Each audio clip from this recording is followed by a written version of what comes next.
and welcome to the latest edition of the Bruin Bible. Ladies and gentlemen, the wait is over. College football is officially back.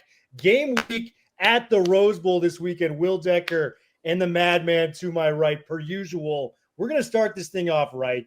We had to bring in a Utah Utes expert for the upcoming game at the Rose Bowl in prime time, 8 p.m. Pacific Standard Time. Be loud, be proud, be out there in the Rose Bowl. I mean, who else? JT Wistrcill in the building, man. The Locked On Utes podcast host. What is up, my brother? We are so excited to have you on to preview this UCLA-Utah game that we didn't think we were going to get for a while after the Pac-12 disbanded.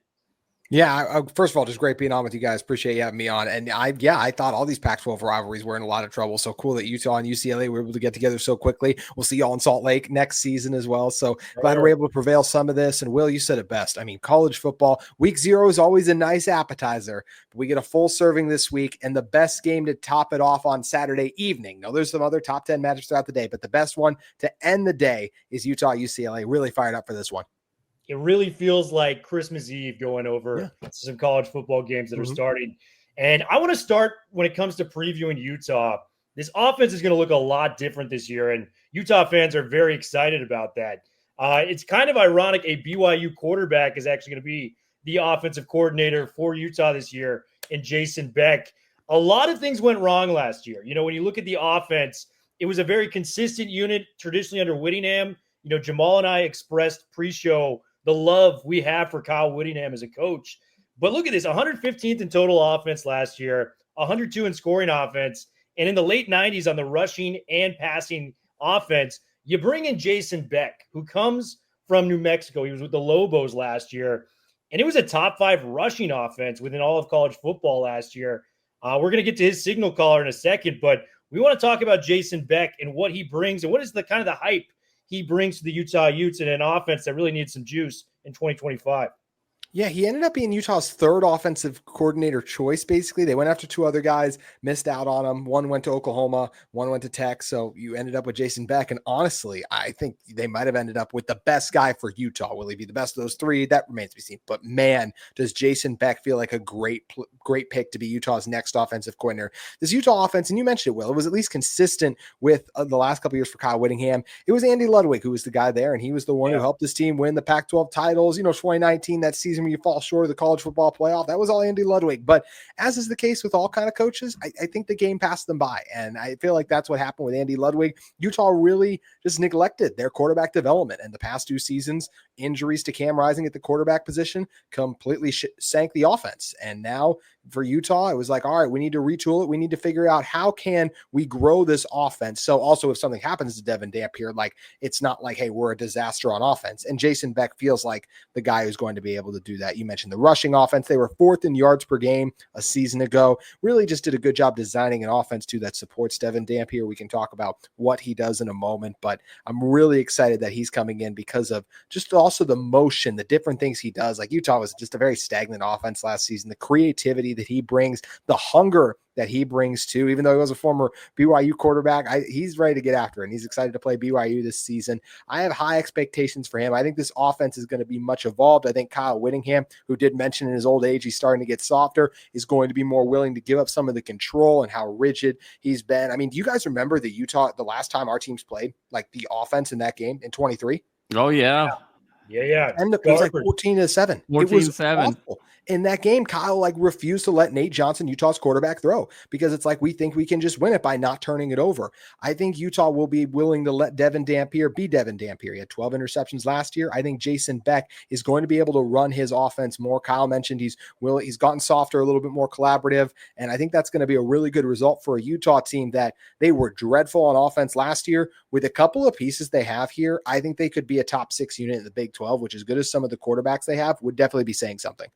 Wow, no, that's a big statement, JT. And as you were describing the 23 game, I couldn't help but reminisce just what a wild swing, right? The 22 game was from the 23 game, 22, 74 combined points, 23 game, 21 combined points. And, you know, that infamous Dante Moore pick 6 to start the game that ultimately ended up being the difference maker. But JT, you alluded to it, obviously from a UCLA perspective. so much hype around Nico Iamaleava's arrival into Westwood, new quarterback, and what all of that means. Utah's bringing a new quarterback as well, Devin Dampierre. He seems to be very much of an enigma, from the outside in so many ways. Very unique body type, 5'11", 204 pounds. And then when you look at his stats at New Mexico, north of 2,700 yards passing, but 12 touchdowns against 12 interceptions. But then when you sort of line it up in terms of the dual threat ability, north of 1,100 yards, close to 8 yards per carry, and 19 rushing touchdowns. My goodness.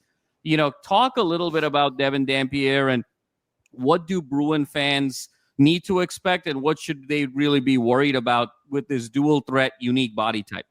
I think the biggest thing you worry about from a UCLA perspective for Devin Dampierre is the athleticism. He was only sacked 5 times last year, and he played Arizona, Auburn, Washington State. If he was sacked 5 times in those 3 games combined, that would be understandable playing behind the offensive line he is. He's incredibly elusive. According to Pro Football Focus, he was tied with John Mateer for the most forced missed tackles amongst quarterbacks a season ago. He's incredibly elusive. He led the country in yards per carry, 7.5 yards per carry. It's a step up in defenses, obviously week in and week out. For the most part, Utah starts with UCLA and then Cal Poly, Wyoming. So the next few weeks, not as much, but he's going to have to keep that up if this Utah team wants to continue to ascend. And I continue to be incredibly impressed the more and more film I go back and watch Devin Dampierre. I feel like when things went wrong for that New Mexico offense at times last year, and people love to bring up like they were 5-7, their defense was so bad. They would score 45 points and lose in games. Like their defense was really bad down there. And if this Utah defense, which was second in the Big 12 at 20 points per game,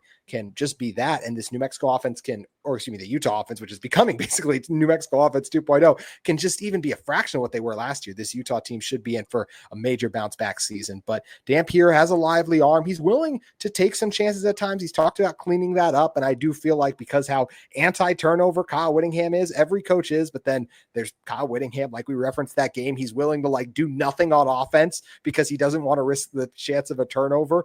I think they're going to do a good job of reining some of Dampierre's wildness in with his arm at times, but there were some interceptions last year too, like receivers were dropping passes. So I do think there's definitely a chance he can cut down on that. You guys did a great job highlighting the rushing touchdowns too, like 19 rushing touchdowns last year. We can't take that part out of who Devin Dampierre is. The ability to keep plays alive is something that's also massive, right? And there's some questions along the totality of this UCLA defensive line, even the front seven as a whole, with some of the key pieces you guys lost. I'm curious, can you bring Devin Dampierre down? Or if someone's able to get past this good offensive line, and that's not even trying to be a shade on the Bruins, it's just a really good Utah offensive line, can they bring Dampierre down? Or is he going to be able to buy the time needed with a ton of questions at Utah's wide receiver position to allow those guys to get open? And really quick, back to just Jason Beck, this offense, you're going to see a lot of the QB run game. That was something that he did a really good job of last year. This Utah team is going to embrace that, a little bit of the option game as well, to play action, something all college offenses use, a little bit more spread for this Utah team, but they are going to let Devin Dampierre use his legs. They are not going to be like, no, you can't run the ball, we don't want to risk you getting hurt. They're going to let Devin Dampierre be Devin Dampierre. And I think the continuity that he and Jason Beck have together with that offensive line is why I'm feeling good about Utah's offense hitting the ground running and scoring 20 to 30 points in this game. Yeah, I mean, you mentioned it. Dampierre was sacked only 5 times last year, and it may even be less this year because the offensive line he has coming back with the Utes, PFF ranked it number 2 in the entire country entering the season, trailing the only team with, out in Alabama and the Crimson Tide. So you got a really, really strong offensive line, maybe the best 2 tackles with Fano and Lomu at the left and right sides, and then Tagia at the guard position, just a stalwart in that option. Talk to me about the line because it's getting as much press as we've talked about. I mean, we were talking pre-show. Fano's a legit first rounder, and then Lomu has got some first-round buzz as well at the tackle position. Yeah, I think it's the best tackle duo in college football. I think you're talking about 2 legit first-round picks there. Start with Fano, right? He actually played in that UCLA game a couple years ago. He was left tackle at the time. He was okay as a freshman, but to play as an offensive lineman as a true freshman in a position that requires so much strength was a testament. The fact that he was even on the field. His leap last year at right tackle was incredible. He became one of the best offensive linemen in the sport and projects to be one of the best ones this year. And then Caleb Lomu actually redshirted that first year, same recruiting class, and he came in last year year, and he was amazing as well. That's what made Utah's struggles on offense so maddening, was you have the time. The offensive line was giving Isaac Wilson, the quarterback at the time, and they just could not execute and move the ball, which was so frustrating for this Utah team. But that's the tackle spots. And the interior, all 5 starters are back for this Utah team. I will say second is high for me. I think the interior offensive line, I expect them to continue to improve. I've said consistently, this is a top 10 to 5 unit for me. I don't know if they are one of the top 3 ones. I think we need to see improvement from that interior, but the offensive line still played really well last year. You mentioned Tongai, the left guard. I thought he got better as the year went on. Michael Molkafisi, the right guard, started the last time they won a Pac-12 title back in 22, so he's been around for a little bit. Jaron Kump was on the team back in the 21 season. He was their left tackle to start the year, and that was a guard, and now he's a center. Like, he's moved around kind of all over. So I think that offensive line the interior needs to continue to get a little bit better, but overall, it's a really good unit. That, and we'll talk about the secondary more in a bit. I actually think Utah's safety room maybe even is their best position group as well, but that offensive line is absolutely tremendous, and I do feel like it's going to give Utah a great opportunity in this game to own the line of scrimmage. I just think it's going to be hard for people to get back to Devin Dampier. I think they're going to open up rushing lanes on the ground. The chemistry they have is a zone-heavy scheme as well, so you need to be in sync when you're working up to the second level with those double teams. This offensive line is incredibly impressive. Jim Harding, the offensive line coach, has done a great job, and that's one thing that leads me to feel like Devin Dampier can have a very good first game, is the fact that his white jersey should be kept pretty clean. JT, let's flip it to the other side of the ball here. You know, when we think about Utah, obviously we were compatriots in the Pac-12 for about 13, 14 years. And, you know, when you think about the great Utah teams, it was about winning the line of scrimmage on both sides of the ball. And you mentioned this is a veteran-laden offensive line with very high expectations and very high continuity. But talk to me a little bit about the front seven, and who do you see as really standing out? What are your expectations for the front seven, and what are those expectations relative to peak Utah? You know, when you guys went back-to-back in the Pac-12, played in 2 straight Rose Bowls, were threatening for conference championships, how good is that front seven compared to some of the front sevens we saw that competed with the highest of members in the Pac-12, upset so many folks en route to back-to-back conference championships? I think the linebacker core will be worthy of some of the ones we've seen in the past. I think the defensive line has a ton to prove. Let's start with the linebackers. Lander Barton still with this Utah team. He had a little bit of a down year last year, dealing with a bit of an injury, has to do some different things with Karene Reed, the guy who actually, he was the one who had that pick on Dante Moore, who we mentioned earlier. Utah's gonna miss him, but you get Lander Barton back. He's just been in the system now, 4th year as a starter. He's just continued to add strength. His neck is built like an offensive lineman. Like, it's crazy that he can move as fast as he can. Leavani Damuni, a former Stanford linebacker who was at Utah 2 years ago, actually for that UCLA game as well, missed last year with a season-ending injury. He's back fully healthy. Having that veteran presence will be big. And then they also have a converted safety who played linebacker last year, 2nd year at the position, Jonathan Hall. He's like a heat-seeking missile in some ways. I felt he really grew and got comfortable with the position as the season wore on. The Big 12 has some really good linebacker groups, but I think Utah should have one of the better ones up there. So linebacker core is worthy of some of the ones. I don't know if Devin Lloyd's in that group, right? Like, maybe Lander can be that. We'll see, but it's a really good linebacker group. The defensive line, they lost a ton. They lost 5 key contributors from last year's team, whether to the draft or the transfer portal. So there are big questions about who's going to step up. One of the guys right now looks like is going to be this team's best pass rusher. It's actually the brother of Spencer Fano. It's Logan Fano. He's a defensive end, and last year was coming back from a season-ending injury the year before. So last offseason spent it all rehabbing. This year spent it training. I think he's going to be Utah's top pass rusher this year, but our questions like, hey, can he do it over the full course of a season? The opposite defensive end opposite to him, a lot of unproven guys at this level. You have a Paul Fitzgerald, who was a Utah State transfer, who a couple of years ago had 8 sacks there, but we'll see. He didn't do really much at all last year. So is he ready to make that leap up? A couple of other unknowns at the defensive end spots, a couple of Washington, Oregon transfers that we'll see how they impact it. The Utah defensive tackle group is an area where I think those guys will do a good job of stopping the run. They were able to do that last year, but do you get that interior push on 3rd and long? I'm curious I think Utah's going to blitz a lot, because I know UCLA has 2 offensive linemen back, but there's some other pieces as well too. They're trying to fit in there, mix and match a little bit. How good is that chemistry going to be game 1? Utah likes to blitz. I think they're going to bring some crazy stuff. That's how I think Utah will have their most success getting into Nico, is by bringing 5, 6, rather than rushing with just 4. Maybe one of those guys made a leap. We'll get to see that. But I do think this Utah defensive line is going to put UCLA in a lot of third and long situations with those linebackers especially. So then it comes down to, hey, how quickly can you get home and make Nico uncomfortable up front? So definitely a chance that this defensive line, because there's been years before we've had guys rise up. And, the year we played, you last play, you guys, right? Lealatu was your guys' edge rusher. We had Jonah Ellis, who was really good. No one thought Jonah Ellis, who ended up having double-digit sacks, thought he was going to do what he was going to do. Maybe there's a guy along this Utah defensive line. You mentioned the history and the culture. We'll see if that can happen. But defensive line is a question mark this team has. But front seven should still be good overall. Yeah, shades of Star Lutalele out there back in the day. Defensive tackle for Utah, my man. But I want to kind of just talk about the advantages in this game. Like, as someone that covers UCLA, if I was worried about one thing, your offensive line, maybe you say it's not the second best offensive line group in the country, but it's definitely in the conversation for top 5. Our defensive line is very unproven. So my concern is, are we going to touch a running back or a quarterback in Dampier 5 yards off the line of scrimmage? Like, that's my concern as somebody that covers UCLA, where I think Madman and I would agree the passing game is a strength for us. We saw what Tino Sinceri did with Curtis Rourke. He turned him into a top 8 Heisman candidate last year at Indiana. What do you think you could do with a legit 5-star talent in Nico Iamaleava? So talk to me about what you think, JT, or what are some of the strengths that I think Utah has against UCLA, and then vice versa, UCLA against Utah?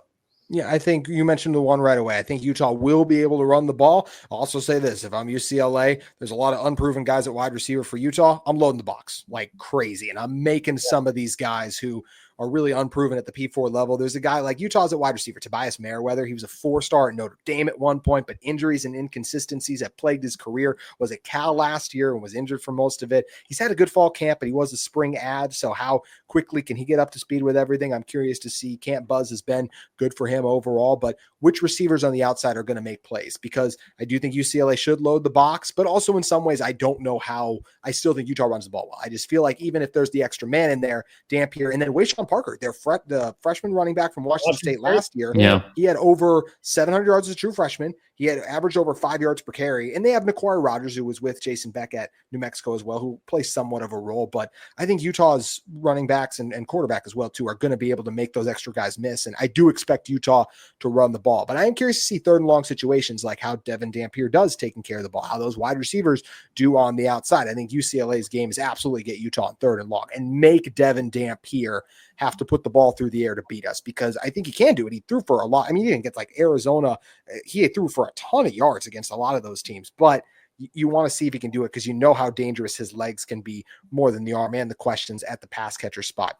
On the other side of the ball, I think UCLA, I am curious how they're going to run the ball. I don't think it's going to be great because of those linebackers that I mentioned too. And as we stand here right now, I still feel good about that Utah secondary going against Nico in the passing game. Nico trying to adjust to this new offense. I think as a Utah person, this is the best time to get UCLA, when all these new pieces are trying to come together. The first game action for Nico and his new offensive coordinator, and a wide receiver core that does have no one who's produced over 400 total yards in a collegiate season. So I like Mikey Matthews. He was at Utah once upon a time, played UCLA in that one game. But how good is this group going to be coming together early on? I think Utah's got a guy in Smith Snowden who's one of the best corners in the Big 12 this upcoming season. The safety tandem of Teo Johnson and Rabbit Evans, I think, is absolutely electric, and I think going to be one of the best in college football this season too. But it's going to be very interesting to see the type of game that Nico has against a very still talented Utah defense. They lost 9 key contributors last year, but they also returned, I should say, 9 guys who played a significant role, but they also returned 9 that you can say played a significant role from a season ago to, whether as a reserve, and how frequently guys rotate in and out. So I do feel like Utah is an edge at a lot of the positions here, but it's also just hard to predict in the transfer portal era how quickly this UCLA team can hit the ground running. You mentioned Indiana, the old team where your offensive coordinator is coming from. We saw what Indiana was able to do last year going portal heavy, but we also saw what Florida State happened to them going portal heavy as well. So I'm very curious to see how this is going to go and how the Bruins hit the ground running. Being at home, obviously something that will help UCLA, but the physical brand of football along the trenches, offensive line, run the ball, and the defense that Utah is known for, I do feel like that travels well. Yeah, no, it's a good point, JT. Kind of related to Thriller's question, give me an X factor. who's someone that maybe is flying under the radar right now that you think is going to have an outsized impact in this game? Is it going to be a wide receiver that steps up to be able to allow Dampier to get some critical third down conversions? Is it going to be Stone? I think that matchup between Stone and Quasi Gilmer, you mentioned Quasi Gilmer, not having 400 yards last year. We're expecting him to make a really big jump. He's talked a lot about going for the Bolitnikov, going for 1,000+ yards, going for 10+ touchdowns. Is it Stone versus Gilmer? Is it perhaps one of the linebackers that you mentioned against the Hudson Habermill? Is it maybe special teams? Where do you see kind of the game maybe breaking in a way that we're not expecting from an X Factor perspective? I think it is the receiver I mentioned. I think it's Tobias Merriweather. That's the guy who has all the potential in the world. Him and Dampier reportedly have a good connection so far. I would early on, if I'm UCLA, I want to make those receivers beat us. So I am loading the box as much as I can. And so I think there's going to be an opportunity where we've heard Tobias Merriweather, 50-50 balls. Don't feel so 50-50 when you're throwing it up to 6'5", 200 pounds. If he can be that number one wide receiver for Utah, I think that's massive. And I'm curious to see how some of these other guys step up. Utah is another one, a Southern Miss transfer, Larry Simmons. He had over 400 yards at the Golden Eagles last year. He's at a strong fall camp. Ryan Davis had over 700 yards last year with Devin Dampier at New Mexico too. So there's a lot of unproven pass catchers with this Utah team. But if Utah is able to make those plays on the outside, I think they're going to get some favorable matchups in terms of, I just don't know why UCLA would drop a lot. To me, I'm trying to force Devin Dampier to make quick decisions, try to put him in a position to be the guy who threw 12 interceptions last year. There were games that were still within reach for New Mexico last year where at times Devin Dampier would try to put on the Superman cape and do too much. That I think he's outgrown that. That's the hope, but there's definitely a chance that's still in there. So I think that's the goal for UCLA. But really, Merriweather is the guy I look at and I say, hey, if he can have a big game, and I do think he's going to play well, especially dealing with some one-on-one coverage, like I think he'll have a chance to get, that could be massive to Utah. Just get some threat on the outside and then just try to bludgeon the Bruins with the run game. Mr. Wistrcill, we want to thank you so much for coming on the podcast. If you are a Utah Utes fan and not plugged in on the Locked On Utes, you're a damn fool. Get in there, subscribe to our boy JT. I got to get one more question in before we leave. You got to give me a score prediction. Yeah, there you go. Where are we going? Who takes it on Saturday between the Bruins and the Utes? I'm so excited about this game. I'm even more excited now that I can watch it because I do have YouTube TV. So I was sweating a little bit earlier, this whole Fox YouTube TV deal. I'm so excited we get this game. I don't love that it is so late at 11 p.m., but in some ways it is its own standalone time slot. I'm excited everyone will be watching. We know a lot of the Tennessee fans are going to be watching for their reasons, watching Nico in this one. And unfortunately for you guys, I do think those Tennessee fans are going to be rewarded because I do think Utah has a really good game in this one. I think they frustrate Nico a couple times. I think they get to him with some creative blitzes. I don't think the run game is there. I think the offense will look like a quarterback and offensive coordinator didn't get to go through spring ball together. I think UCLA does some things. Nico will make some plays. I think Devin Dampier has an outstanding game in this one. Utah gets the run game going. Morgan Scalley, Utah's defensive coordinator, puts on a clinic against this UCLA offense. I'm going Utah 32, UCLA 17. Oh, wow. Okay. Wistrcill got the Beehive State buzzing out here, man. Good to talk to you, JT. This was a lot of fun. Bruin Bible, we're out. We're going to have a post-game recap. Madman and I are going to be in the house. A lot of fun. Stay tuned. We're going to have a lot more stuff coming your way. 2025 football is here. Buckle up, ladies and gents. It's football season.